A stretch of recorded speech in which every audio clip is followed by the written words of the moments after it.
Thank you very much. Let me start by saying I love sales. Finding new clients, hunting, expanding the business, helping people improve their companies, their careers, their business, very, very satisfying for me. And I notice if I actually have a good day and I meet some new clients and it goes well, I feel really elevated. And if I'm sitting in my office doing a lot of presidential sort of administration stuff, not so happy. So selling is where I find a lot of joy. And today I'm going to talk about some of the transition of things that have happened from COVID through to where we are now, where we're going. And talk a little bit about Dale Carnegie first. I said I was in sales, so we're selling Dale Carnegie. So 112 years ago, we started in New York. We've been in Japan 61 years. We have 200 offices in 100 countries around the world. We teach in over 30 languages. So we're a very dynamic organization. And this is a map of the world with Dale Carnegie. And it's still got Russia up there, but I think that one's got to come down. I don't think that's happening anymore. But you see we're pretty global. And some famous graduates, particularly like Warren Buffett on the left here, and my other favorite over there, Chuck Norris on the right. Quite a good split there between different graduates. And these books are very famous: How to Win Friends and Influence People, Hitokasu, and How to Stop Worrying and Start Living, Michiwa Hirakeru, are also well known. So keep selling in the top 10 business books, every language, every year, every country. It's incredible. Still going. The knowledge is there. So the structure tonight sounds very basic. Know, like, and trust in sales. But I'm going to look at that through the lens of what's happened since COVID and what's happening with social media and where we're going with ourselves. So we'll start with the know part. There's an American sales trainer called Grant Cardone. If you've heard of him, he's a really hard-driving American sales guy. And he often makes the comment that we in sales are all invisible. This is our problem. We're invisible. People don't know we exist. And so how can they buy from us if they don't know we exist? So how do we go over this invisibility? So if you think about it,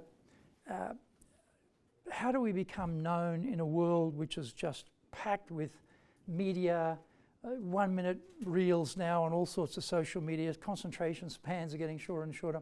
How do you break out? How do you become visible for people? It's quite a big issue around sales. So I'm going to talk a lot about that tonight, on how to be known so that people find you rather than you having to run around trying to find people all the time. And so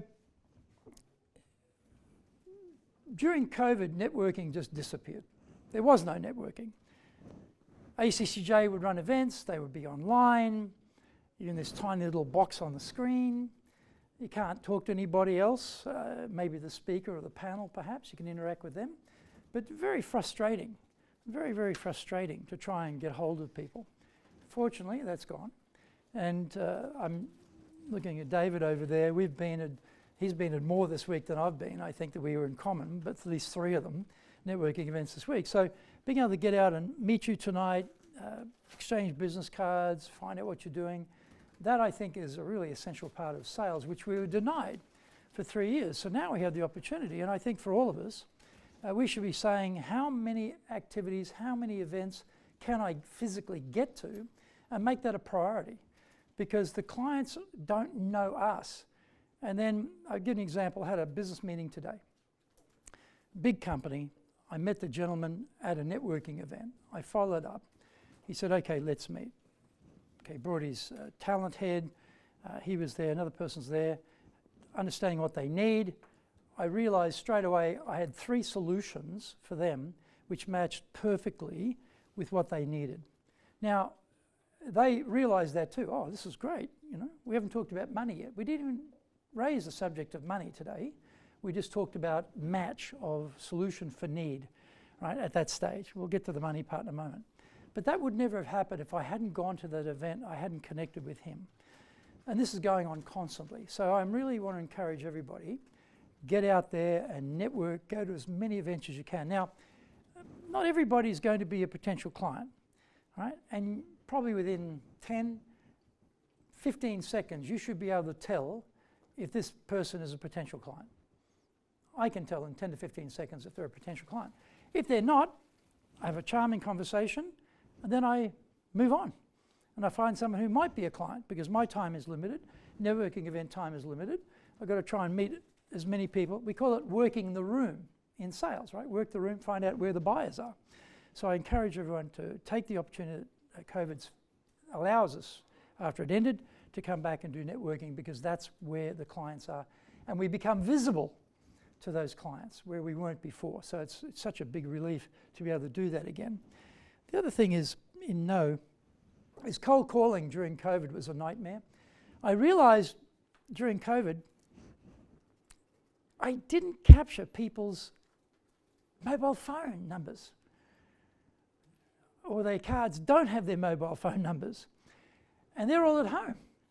How can I get to them if I can't, contact them? You send an email, nothing happens. You really want to try and ring people, talk to them if you can. So you get the general number. This is the same before COVID, same during COVID, and the same after COVID. You ring the general number, although I must say during COVID sometimes you ring the general number and nobody picked up. Like the system really broke down there for a while. Companies had nobody there picking up the phone. It was like it rang out. Incredible.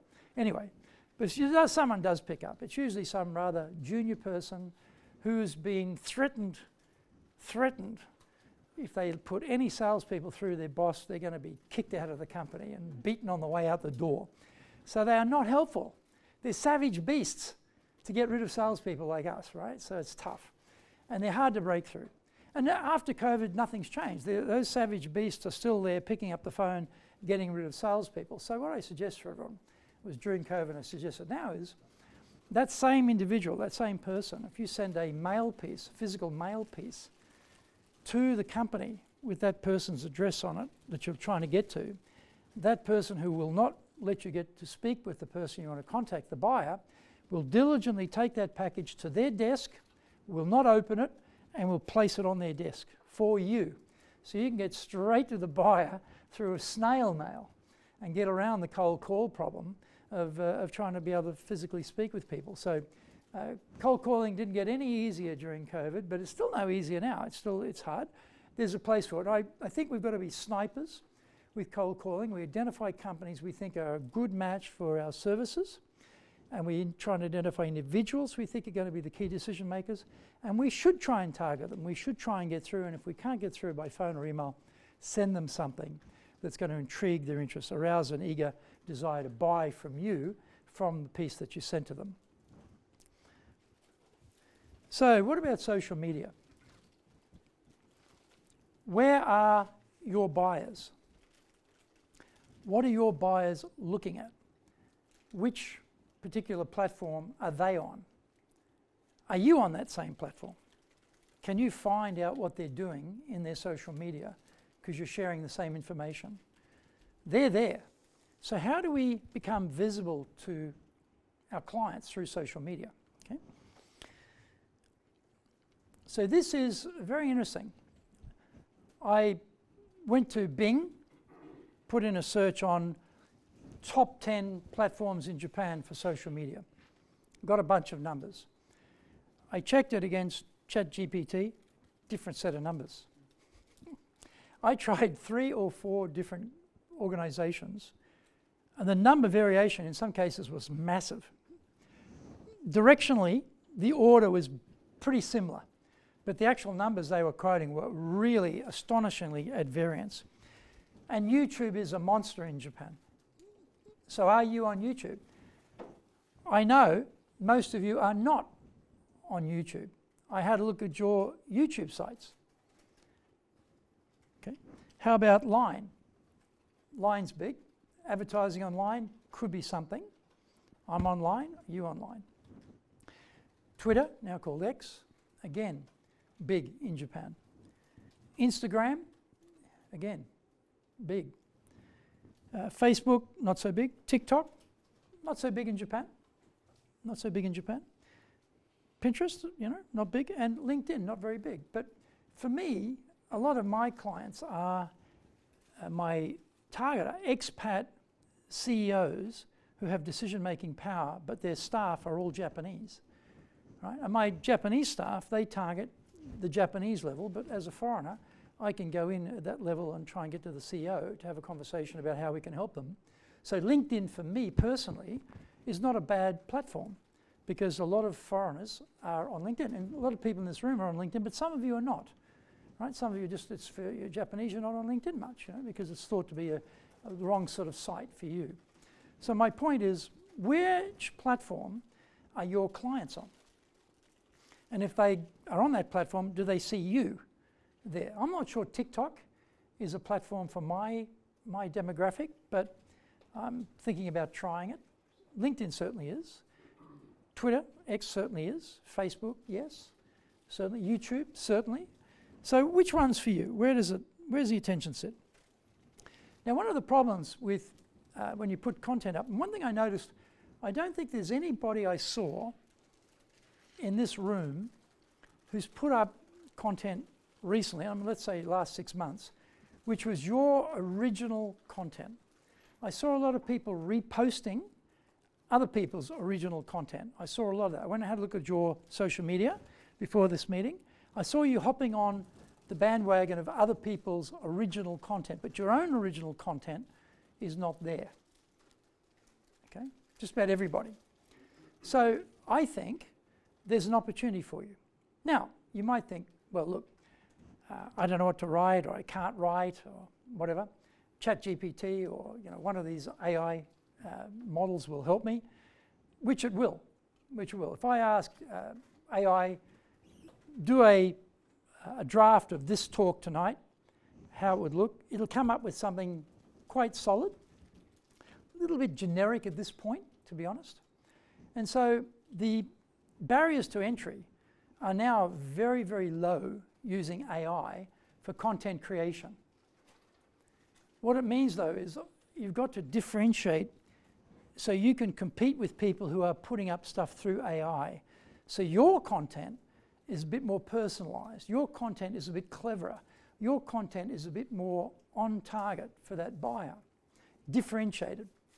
If anyone just pumps into AI, give me an article on this, they're all going to be competing with each other, and it won't have that personal element that you can bring to it, which will make your content stand out. So we're going to be awash with lots of creative content, which is going to be rather similar. And so we don't have to give up in the face of that. We can still go ahead, but we can differentiate ourselves through personalization of what we're talking about, our experiences, our insights, our observations. So video and audio, very powerful. Podcasting, video for YouTube. Now, some of our self-limiting beliefs are around, I don't look good on video. I'm not handsome enough or beautiful enough, right? Or I don't sound, deep DJ-style voice, for audio, so I can't do it. Or I can't write, so I can't do it. Well, the writing part, the AI takes care of that. But these are self-limiting beliefs. Think about it. Were the Beatles super handsome? Did they have great voices? No. Bob Dylan? Great voice? Not handsome? No. Sting? His voice? Quite high? Handsome? No. But they've been amazingly successful in music industry. Didn't hold them back. So don't be limited by thinking you cannot appear in video. And these days, your mobile phone has got a high quality camera in there that can record very easily. Barriers to entry for video are very low. Right? Now I'm using separate audio tonight so that I can get a better quality of audio when I do the podcast version of this, rather than just coming off the camera. But if you hold the iPhone up close enough, you don't have to worry about the voice quality. It'll be good enough. The mic will pick it up well enough. So there's an opportunity for all of you to create content based on your insights, your experience, your observations about your industry and what's going on there. And I encourage you to do that. So if people want to search and find you, they meet you, they want to check you out, who are you? Well, where are they going to find you? Are you on, we do a search on you on Google, what are we going to find? Or Yahoo, or Bing, ChatGPT. YouTube is a major search engine, major search engine. Amazon is a major search engine, right, as well. Very powerful. So what will we find? So this is what I did a search on myself. So Google, I had 24 entries, and my Google number of entries has actually come down. It used to be many more, but it's actually come down. I don't know why, but it's actually getting less. 24, Yahoo, 36, Bing, 91. I stopped at page 10, but 91. So if someone's using AI from Bing to find out about me, they're going to find a lot of information. ChatGPT, never heard of me. Never said, you know, up till January 2022, don't know anything about this guy, and he must have done something after January 2022. Not true, not true. YouTube, I stopped at what did I say, stopped at 50, is it 50? I said there, yeah, 50 pages, and or 50 entries, I should say. I stopped at 50 entries, but just kept on going, because I had too many videos. And then Amazon, only 12 entries on Amazon. So that was me. I only show this to ask, if we do you, how visible are you on these search engines? Because people will check you out. Who is this person? What can I find out about them? What have they done? Now, I think for Americans, because you adopted Facebook quite early, you have sort of ruined it for yourselves, because you've got a lot of personal stuff on Facebook of you in compromising positions, you know, with a drink with a very dodgy umbrella in it in a pool somewhere, you know. And so for a lot of Americans, they don't use Facebook for business because they've personalized it. Now, I came to Facebook late. So if you look on my Facebook, you'll hardly see anything about me personally. It's all business. Twitter, same thing, all business. YouTube, same thing, all business. My family don't appear. My private life doesn't appear, hardly at all. So that's an advantage for me. So I'm going to use myself as a little bit of a case study here. Not that I want to say, oh, Greg's story is so fantastic, and you know, let me tell you how great I am.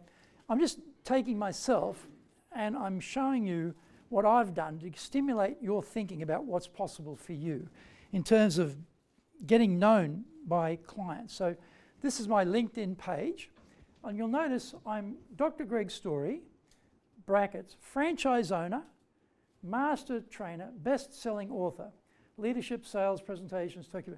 That encapsulates everything I do. Right there. When people look at me, they know what I do, right? Straight away.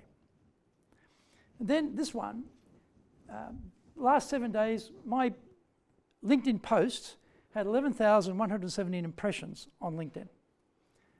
516 people viewed my profile in the last 90 days. 27,246 people are following me, okay? And 946 people searched me last week to find me, more about me.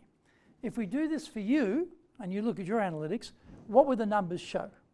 Would people be finding you? Would you be coming up on searches? So this is our top performing content. This is our Japanese podcast. It's only a podcast. Business no Tachijin, no Oshier.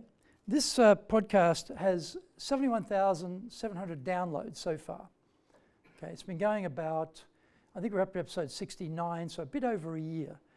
We're in Japan, you know, there's 125 million Japanese, so obviously there's a big market here for Japanese language, and it does the best. By far it does the best.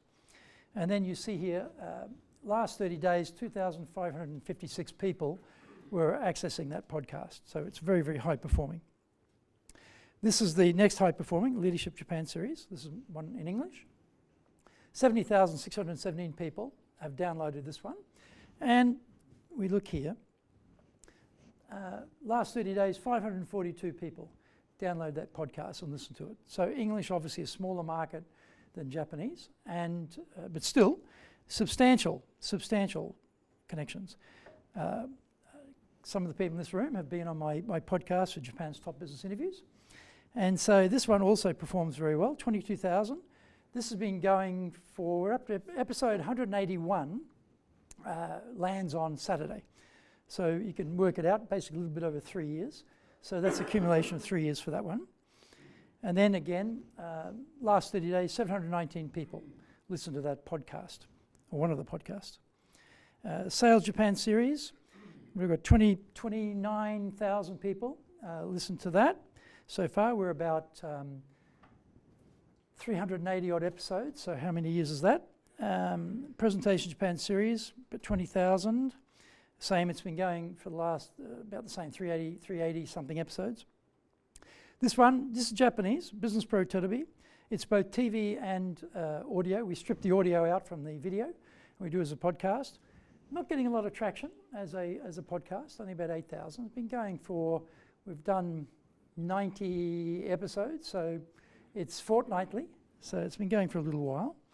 Not tremendously popular. Cutting Edge, this only got 8,000 odd downloads.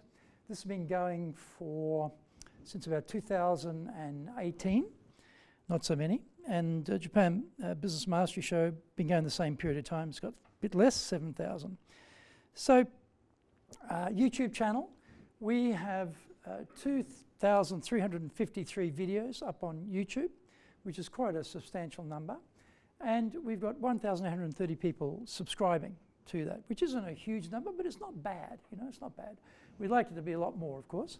But this is our Tokyo Japan Daikani TV channel. We call it TV. We don't just call it YouTube, we call it TV. Now, interestingly enough, in the last 28 days, we've had 46,000 people watching one of our videos. All right, so not bad. And then on our website, we have thought leadership. You can go there, get white papers, ebooks. We have our TV shows there, white papers accessible from there, podcast books, all on the website showing people what we've got to get them to go and look at it. And then podcast, we do all of these shows every week. Some are fortnightly, every week mainly. And then it just scrolls down for all of them there. And then TV shows, we have 3 of those, same thing. Then I get into books. This is the first book I wrote, Japan Sales Mastery. And I did this not to sell books. I did this to sell sales training, because there's a high credibility and people will know about me. And when I go to clients, we hand it out to clients. We give it out. We don't try and sell it to people. Selling, if I want to be Stephen King, I can sell books. But if I want to be Greg Story, I better hand them out and get people to buy my sales training. And then so this again is being known, being found. And we did the Japanese translation, Zaegyo, I call it. And you see the yen sign in there. The designer came up with it, very clever. And a friend of mine, I was having lunch with a Japanese friend of mine. I said, look, I've got this book on sales and Japanese. What's a Japanese title? We call it Japan Sales Mastery. I don't know what to call it. He said, we'll just call it, Zaegyo, Zaegyo. And then my son said, Dad, drop the za and make it the, because you're a foreigner who's writing in Japanese, so that's more interesting. Call it the Egyo, which is how the title came up. And then this is my second book. When I was doing the first one, I realized there hadn't been any books on doing business in Japan been published for about 35 years. Japan was booming in the 90s, lots of people writing books, and then China became the star, and interest just dropped away. You can find on YouTube lots of stuff about how to hand over the meishi and where to sit in the room. But beyond that, it's not much help. So I thought, well, I'll write a book, simple book, on how to do business in Japan that's modern. It's current. So I wrote this book. And then this one is my next book on presentations, right? Japan Presentations Mastery on presentation skills, very, very critical. And then we've just released the Japanese title, Anatamo, Prezen no Tatsujin. That's just available now on Amazon as well. These are all on Amazon. So again, being found, being known. And I wrote this book, Stop Wasting Money on Training. Right? Stop wasting money on training as a guide to how to choose a training company, because I realized no one's written a book on that. So we are experts as training companies, so I can write a book on that. Again, we're not expecting to sell many of these books, but like today, I gave out my Japan Sales Mastery, and I gave a copy of this to the target client, right? And Japanese title is Training de Okane o Muni Suru wa Yamimashou, right? Same idea. But the punchline, right? The punchline is here. How to get the best results from your training budget in Japan. Again, I'm an expert on training, so come to me. That's what I'm trying to explain to people. Get to know me about that. And then I use this when I post my LinkedIn every day, Twitter, Facebook every day. This comes up as part of the text. And it shows I've written these books. Again, it's all about know me and know credibility that I have. So these are things that you can do. You can do these things too. I mean, you know, ChatGPT can help you in terms of writing, but you need to polish it. You need to add your special sauce to it to become known. Now, being liked is another key aspect. Know, like, and trust. So, okay, they know you. Great. Do they like you? We'll do business with people we don't like. But we don't prefer it. We'd rather work with people we like. So what makes us likable? Why would people want to do business with us? What makes us likable? So first of all, how much do we know about the client and their industry? You turn up to a meeting, you've got to know. The great thing about AI is you can learn a lot about industries and people very quickly. Whereas before, it's very hard to find that information. Today, it's incredible. And they expect you to have done your research. So you come in and you start asking very basic questions. They think, well, why are you wasting my time on this stuff? You should already know that. You should have researched us already. So you try and become likable. Now, people have different personalities. And you don't have the time to run a deep psychological diagnostic tool across people to work out what they are. But if you can make two decisions, you get pretty close. Decision number one, is this person rather assertive or not so assertive? Decision one. That's on a horizontal plane. Assertive, not so assertive. On a vertical, are they rather people-oriented or are they rather outcome-oriented?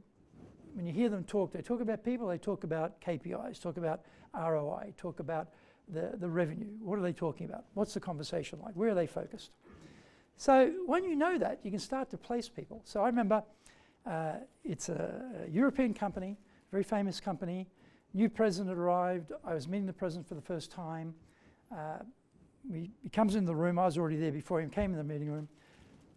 I got 5 seconds into a little bit of small talk, you know, as we do in Japan. He said, okay, let's get down to business. Straight away, I know immediately which personality style he is. Immediate, no hesitation, I know. So therefore I know how to approach him. I know how to adjust my way of communicating to the one that he likes.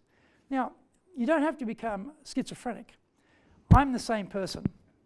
I don't change. But my communication style changes completely. And I'll show you this chart here. So this is where we place people. If you are assertive and very, very interested in outcomes, revenues, KPIs, you're a driver type. Now I know this type extremely well because that's me.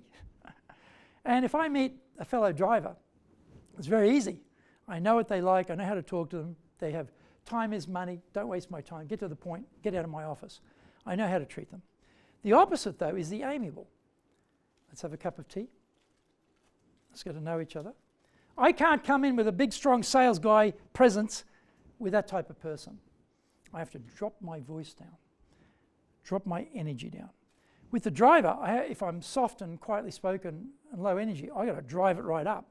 I've got to bring that right up to match where they are. If they're extremely detail-oriented, proof, evidence, data, numbers to 3 decimal places, analyticals, right? You better come in with the numbers. You better come in talking about proof, testimonials, evidence that they will believe. Because if you don't have that, they will just discount you. The opposite of that is the big picture person who don't get me in the weeds of the detail. I want to meet with, particularly salespeople. I don't want to do the CRM. I want to talk to people. That's what I'm good at. They don't like the admin, right? If you're that person, then you've got to be energetic. Lots of, be fun. Yeah, let's go to the pub. Let's, have a party. That's what they're like. They're big picture people. Once you know that, you adjust your communication style to be more like them. They feel comfortable with you. If you think about your friends, often they're like you. They're people like you for a reason. That's why they're your friends.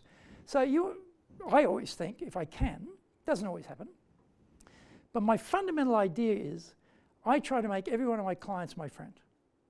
That's my fundamental objective, try to make them my friend. Can't do it every time, but I want to try and make them my friend. I want to have a lifetime professional relationship with them in a very friendly manner. Right? Doesn't always work, but that's what I'm thinking. So this helps me to understand, okay, where do I need to change my communication pattern to really resonate with this person best so they feel most comfortable talking to me? Because if I'm rather amiable type and the person's talking really close to me and loud and aggressively, I'm not comfortable.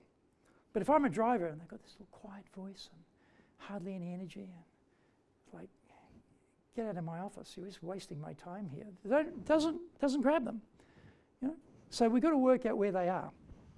And we can do that very quickly. So here's some Dale Carnegie principles that helps us. So for all styles, don't criticize, or complain or condemn your opposition. Don't even talk about your opposition like that. It doesn't work with any of these styles. Give sincere, honest appreciation. Amiables, like that. Expressives, like that. Analyticals, they don't believe it unless there's proof. Drivers don't care. Arousing the person an eager want. Drivers, if you've got something they want, can help them, they want it now. Okay, I'll listen to you.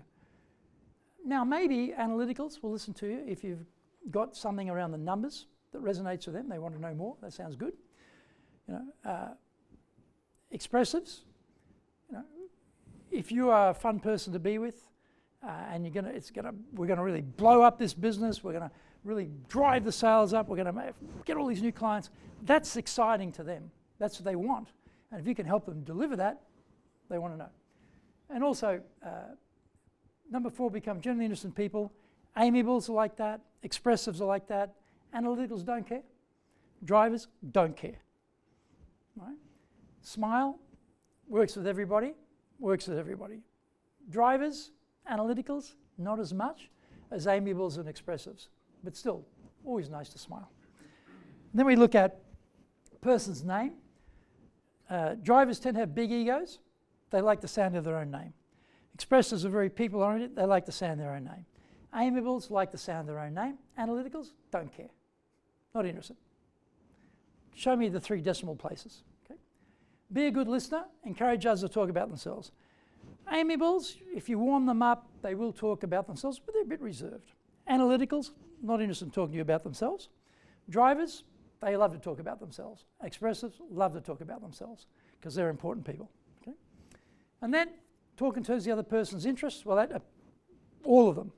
That applies to all of them. They have got interest, talk in those terms, and they'll be very happy with talking to you. And then make the other person feel important, do it sincerely. Drivers don't care. Analyticals don't care. But expressives and amiables care.